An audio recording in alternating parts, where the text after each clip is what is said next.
Hey everyone, in this video I want to do a brief overview of the interface.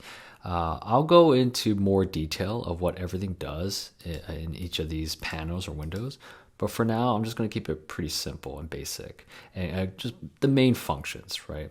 Now, first things first, you may have noticed that when I was clicking around Premiere Pro, you see this blue little outline.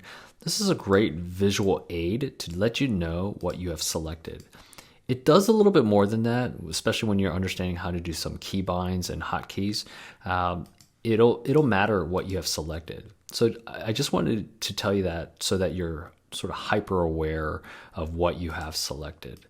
Let's start with the project window. I've got the project window selected here. There's a lot of different tabs. I'll go over what all these little buttons and tabs does. But for now, I just want you to know that the project window's main function is right here, written for you. It's just so easy to see. It says add your media, drag media here, or import media to begin. And there's this big blue button that you can click on. I love that Premiere Pro just kept it really simple and easy to see what this project windows for, and you click on that and then you can go ahead and import your media.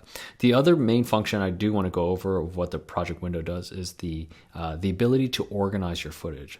I think just as you bring in the footage and you got a lot of clips in the project window, you want to make sure that you learn how to organize them, and I'll go over how to do that, placing them in something called bins. They look like little folders, and that's essentially what they are, but to keep sort of the historical component of what bins are based on the old film days of actual film. I think that's why they call them bins. So, and I'm pretty sure that's why they call them bins. But okay, let's move on from the project window. I'll go into more detail in a later video. Let's go over to the source monitor. Now, the source monitor, I would say, is probably the most neglected tool out of your editing system, whether it's Premiere or other editing systems, right?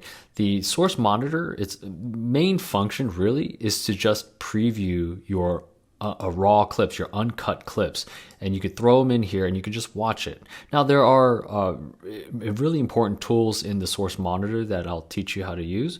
But for now, just know the importance of this monitor and why we're going to try to learn to use the source monitor and not bypass it and go straight from the project window to the timeline.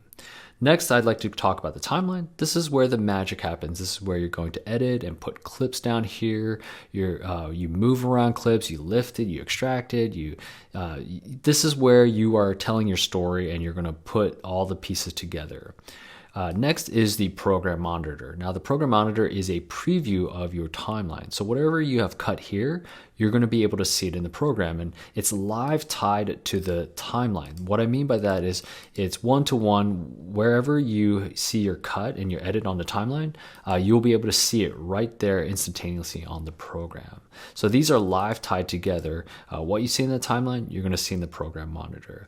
What you see in the program monitor, basically, you can be sure that that's what the audience is going to see when you export your video. That's really it. That's all I wanted to go over with the overview of the interface. I just wanted to keep it real bare bones and basic. In my next videos, I'm going to make sure to go over each of these in a little bit more detail.